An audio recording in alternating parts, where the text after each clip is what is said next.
हिजाब लेके आए, कर्नाटका से हिजाब लेके आए। यहाँ हिजाब भी नहीं चलने वाला, यहाँ खिजाब भी नहीं चलने वाला, कुछ ना चलने वाला। यहाँ पे अखिलेश जी इसलिए नहीं बोल रहे हैं क्योंकि उनको पता है कि हिंदू वोट मेरा खिसक जाएगा। जब भी इस देश में मुसलमानों पर अत्याचार हुआ है, अखिलेश जी ने कोई बात नहीं करी है। भी इतना सुनने आया कि दाढ़ी वाले लोगों को, जो मुसलमान दाढ़ी वाले लोग हैं, अपने साथ भी नहीं रख रहे हो। कह रहे नहीं तुमसे चुनाव में फर्क पड़ेगा, तुम मेरे साथ मत रहो। तो वो कैसे सरकार में उनका फायदा करेंगे, कैसे सरकार में उनके अधिकारों को सुरक्षित करने का काम करेंगे। आजम खान जेल में गए, कहीं कोई आंदोलन नहीं हुआ, कहीं कुछ नहीं करा उन्होंने। हिजाब में चेहरा नहीं ढका जाता है, जो बुर्का है वो पूरे मुंह को ढकता है। इसमें जो सरकार, मौजूदा सरकार है, उसको हिंदू मुसलमान का मुद्दा सूट करता है, उसको पाकिस्तान हिंदुस्तान का मुद्दा सूट करता है, उसको कब्रिस्तान और शमशान का मुद्दा सूट करता है। सर्दी निकालने की बात करते हैं, मैं सर्दी ले आऊंगा, एक चर्बी निकालने की बात कर रहे हैं, एक तो गर्मी निकालने की बात कर रहे हैं, एक चर्बी निकालने की बात कर रहे हैं, मगर बहन कुमारी मायावती भर्ती निकालने की बात कर रही है। जब रोजगार की बात करते हैं, एजुकेशन की बात करते हैं, रेप मुक्त भारत की बात करते हैं, जाति मुक्त कास्टलेस जब सोसाइटी की बात करते हैं, तो इनका मुंह बंद हो जाता है। अब एक गाय गोबर की बात करने लगते हैं तो नौजवान समझ चुके हैं ना। अभी उत्तर प्रदेश के चुनाव देखा आपने,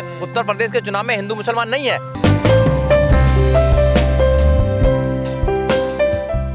नमस्कार, मैं गजेंद्र जाटव, मेरे साथ है एडवोकेट सुजीत सम्राट जी, जो बीएसपी के नेता हैं। लगातार देश में एक बड़ा मुद्दा बना हुआ है हिजाब को लेकर, जो कर्नाटक से शुरू हुआ और पूरे देश में फैल चुका है। खासकर उत्तर प्रदेश में अब चुनावी मुद्दा बना हुआ है, जो जितनी भी राजनीतिक पार्टियां अपने अपने हिसाब से सब बोल रही हैं, लेकिन जो सपा सरकार है, जिसको मुसलमानों के वोट चाहिए, उसने अभी इस मुद्दे पर चुप्पी साधी हुई है। मैं वकील साहब से बात करूंगा, आखिर क्या वजह है जो अखिलेश यादव इस मुद्दे पर पूरी चुप्पी साधे हुए हैं, क्या वजह है, उनको क्या लगता है, क्या नुकसान, क्या नफ़ा देख रहे हैं, क्या इसमें। सपा जो पार्टी है उसको सिर्फ मुसलमानों की वोट चाहिए, उनके अधिकारों पर वो नहीं बोलना चाहते हैं। उनको चाहिए कि मुसलमानों को वोट चाहिए, मुसलमानों को डर दिखा के कि अगर तुम मुझे वोट नहीं दोगे तो बीजेपी आ जाएगी और बीजेपी तुम्हारे साथ क्या करेगी। तो डर दिखाने की राजनीति कर रहे हैं। वैसे ही आरएसएस के लोग हैं और जो बीजेपी के लोग डर दिखाने की बात कर रहे हैं कि अगर अखिलेश को वोट दोगे तो भैया अखिलेश की सरकार आ जाएगी, मुसलमानों हाई हो जाएंगे, वहाँ पे हैवी हो जाएंगे और आप हिंदुओं का क्या होगा। तो ये दोनों जो सरकारें हैं, दोनों जो पार्टियां हैं, बीजेपी और सपा, ये दोनों आपस में मिली हुई हैं और ये हिंदू मुसलमान इस देश में कराना चाहती हैं। तो अब अखिलेश जी इसलिए नहीं बोल रहे हैं क्योंकि उनको पता है कि हिंदू वोट मेरा खिसक जाएगा। जब भी इस देश में मुसलमानों पर अत्याचार हुआ है, इस सरकार में अखिलेश जी ने कोई बात नहीं करी है। अखिलेश जी ने चुप बैठकर अपने ड्राइंग रूम में बैठे रहते हैं और वहीं से अपना ट्वीट जो भी करना है वो करते रहते हैं। उनको कुछ नहीं चाहिए।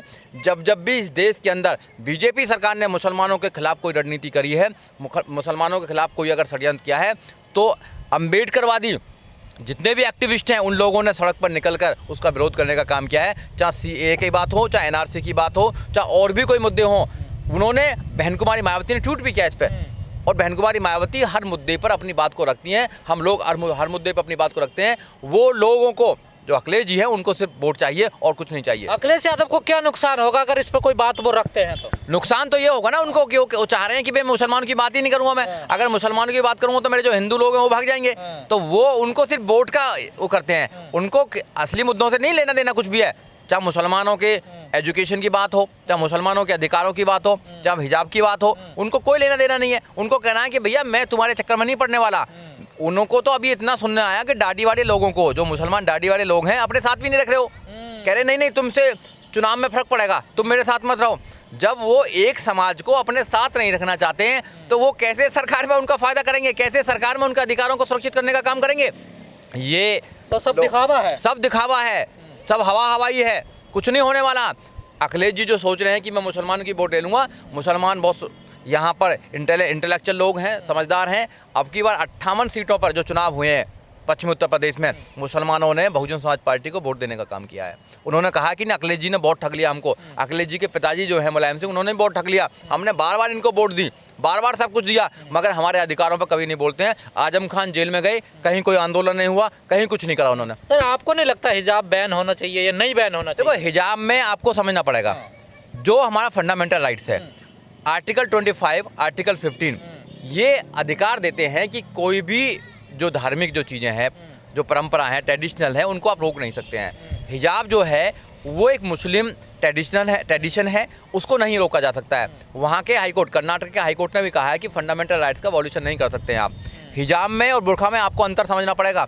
बुर्खा होता है जो पूरा मुंह ढक लेते हैं। सर सरकार ने नोटिफिकेशन जारी किया है ना, गलत नोटिफिकेशन है। उनको पहले नोटिफिकेशन करना चाहिए कि जो हमारे सरदार भाई हैं वो भी तो पगड़ी बांधते हैं।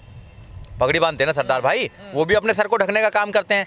अगर मुस्लिम महिला अपने सर को ढकने का वो काम चेहरा करते तो हैं, नहीं क्या ढकते प्रॉब्लम ना है? पंजाबी तो सर। चेहरा नहीं है, हिजाब में चेहरा नहीं ढका जाता है, हिजाब में और बुरखा में दोनों अलग अलग है। दोनों आपको समझना पड़ेगा, आपके जो व्यूवर्स हैं उनको समझना पड़ेगा। जो बुरखा है वो पूरे मुंह को ढकता है, जो हिजाब है वो सिर्फ सिरा मतलब पूरा हेड को। हिजाब से तो पूरे मुंह ढक लेते हैं ना। नहीं नहीं, हिजाब को नहीं। अब लोग तो है, अब कोविड-19 आ रहा है तो उसमें तो मास्क लगा रहे हैं बड़े बड़े, वहाँ ऊपर चश्मा लगा लेते हैं तो सारा कुछ ढक जाता है।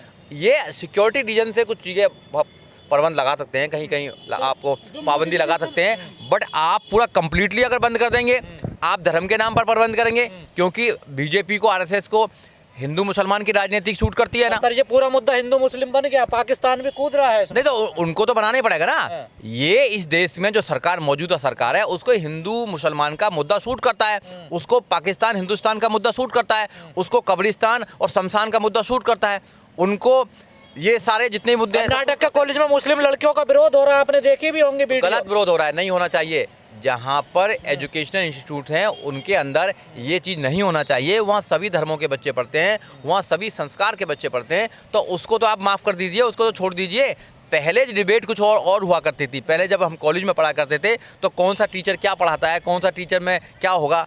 आज डिबेट दूसरी हो रही है कि कौन भगवा पहनेगा, कौन हिजाब पहनेगा, कौन नीला पहनेगा। इन्होंने तो कलर भी बांट दिए हैं। ये देश में जो कुछ हिंदू कह रहे हैं कि हम हवन करेंगे कॉलेजों में, फिर पढ़ाई शुरू हाँ, तो करेंगे। हवन तो करते ही ना हर बार। जब इस देश में क्रिकेट टीम जब खेलती है और वो हारती है, जब भी हवन करते हैं, ये तो सब हवन करते हैं, हवन करते हैं। हवन में इतनी ताकत होती तो देश होने की चिड़िया होता ना। मुस्लिम भी तो कह रहे हैं हमारी कुरान में लिखा हुआ है हिजाब के लिए। हाँ, तो पहने ना। देखो, जो मैं फंडामेंटल राइट समझना पड़ेगा आपको। आर्टिकल 25 कहता है, फ्रीडम ऑफ रिलीजन की बात करता है। रिलीजन में जो प्रैक्टिस है, धर्म में जो प्रैक्टिस है, उसको कोई नहीं रोक सकता, क्योंकि वो फंडामेंटल राइट्स है, नहीं रोकनी चाहिए उन लोगों को। बट ये जानबूझकर मुद्दा क्रिएट करना चाहते हैं, बीजेपी वाले जानबूझकर मुद्दा बनाना चाहते हैं। अब लोग समझ चुके हैं, देश के नौजवान समझ चुके हैं कि अब मुद्दा नहीं बनेगा ये, तो फिर भी ये मुद्दा बनाना चाहते हैं क्योंकि इनकी राजनीति। कर्नाटक के कॉलेजों में जिस प्रकार का विरोध हो रहा है, एक तरफ से लड़के आ रहे हैं अपना भगवा गमछा पहन कर, उधर से लड़कियां आ रही हैं और वो आपस में भिड़ने के लिए तैयार हो जा रहे हैं, ऐसा विरोध होना चाहिए क्या सर? देखिए, हजारों की तादाद में लड़के आ रहे हैं, जय श्री राम के नारे बोल रहे हैं। अगर एक ने अकबर वो अल्लाह बोल दिया, क्या प्रॉब्लम है? इस देश में क्या आज़ादी नहीं है बोलने की? क्या फ्रीडम ऑफ स्पीच नहीं है? आर्टिकल 19 नहीं है क्या इस देश के अंदर? यही तो लड़ाई है कि अब सरकार बताएगी क्या पहनना है, क्या खाना है, कैसे बोलना है।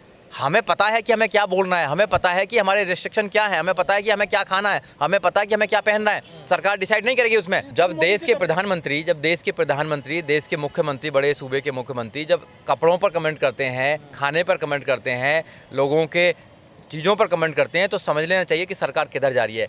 ये सरकार धर्म के नाम पर चलने वाली सरकार है। जब भी धर्म के नाम पर सरकारें चलती हैं, क्योंकि जो हमारा जो देश है, कम तो कोई नहीं है ना। हमारा कोई गर्मी की बात कर रहा, कोई चर्बी की बात कर रहा, कोई जिन्ना की बात कर रहा, कोई गन्ना की बात कर रहा, ना यही हो रहा है। इस पे भी मैं आपके सवाल पर मैं जवाब दूंगा। जो हमारा देश है वो सेकुलर स्टेट है। हमारे जो लोग हैं या जो हमारा स्टेट है, जो सरकार है, उसकी कोई भी उसका धर्म नहीं है। वो धर्मनिरपेक्ष देश है।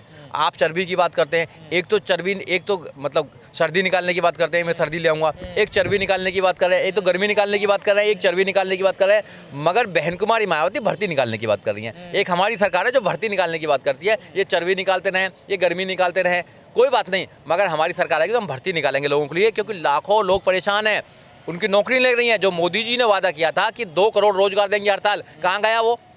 तो सेकुलर देश ऐसा ही होता है सर? नहीं, सेकुलर स्टेट की ये परिभाषा गलत बना रहे हैं। हमारा देश बहुत खूबसूरत देश है, जहाँ सब धर्मों को, सब पंथों को, सब लोगों को अपने जीने का अधिकार है। कैसे जीना चाहिए। इस देश में तो बिगनी भी पहनती हैं लड़कियाँ, इस देश में तो आपका जींस भी पहनते हैं, बुरखा भी पहनते हैं, घूमट भी करते हैं। कितनी यहाँ पे कितनी भाषाएं हैं इस देश के अंदर, कितने कल्चर हैं इस देश के अंदर, कितने चीज़ें अलग प्रकार से लोग रहते हैं। तो हमें सबको मिलाकर चलना है, ना कि हमें हिंदू मुसलमान करना है।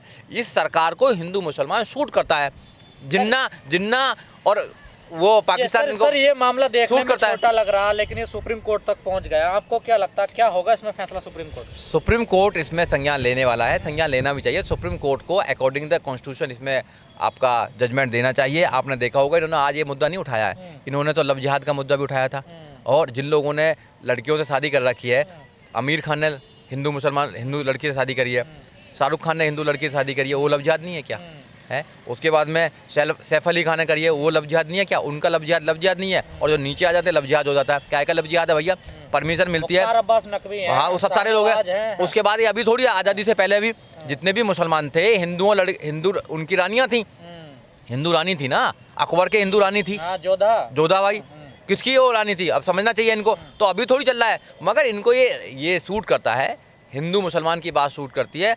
अब लोग नौजवान समझ चुके हैं, नौजवान सब लोग समझ चुके हैं कि भैया अब तुम्हारे चक्कर में नहीं आने वाले, हमें एजुकेशन दो, हमारे बच्चों को एजुकेशन नहीं है, हमें रोजगार दो, रोजगार नहीं देने वाले। जब रोजगार की बात करते हैं, एजुकेशन की बात करते हैं, रेप मुक्त भारत की बात करते हैं, जाति मुक्त कास्टलेस जब सोसाइटी की बात करते हैं, तो इनका मुंह बंद हो जाता है। अब एक गाय गोबर की बात करने लगते हैं, तो नौजवान समझ चुके हैं ना। अभी उत्तर प्रदेश के चुनाव देखा आपने, उत्तर प्रदेश के चुनाव में हिंदू मुसलमान नहीं है, तो अब इनको कोई मुद्दा ही नहीं मिल रहा। अब विकास की बात करते हैं, विकास तो कुछ करा नहीं इन्होंने, झूठे वादे करे थे। अब झूठे वादों में फंस चुके हैं सरकार, तो अब इनको लग रहा है कि कहीं हिजाब लेकर आए, कर्नाटका से हिजाब लेकर आए, यहाँ हिजाब भी नहीं चलने वाला, यहाँ खिजाब भी नहीं चलने वाला, कुछ ना चलने वाला यहाँ पे। यहाँ चलेगा तो सिर्फ वो मुद्दे चलेंगे जो मुद्दे रियल, जो लोगों के हैं, जो मुद्दे जो आम जनता के मुद्दे हैं, उन मुद्दों पर कुछ बात करने वाले नहीं है। तो ये सरकार जाने वाली है, देश से जाने वाली है, 2022 में उत्तर प्रदेश से जाने वाली है, और 2024 में ये दिल्ली से जाने वाली है, मतलब सेंटर में जाने वाली है। तो अब इस सरकार का आखिरी समय आ चुका है।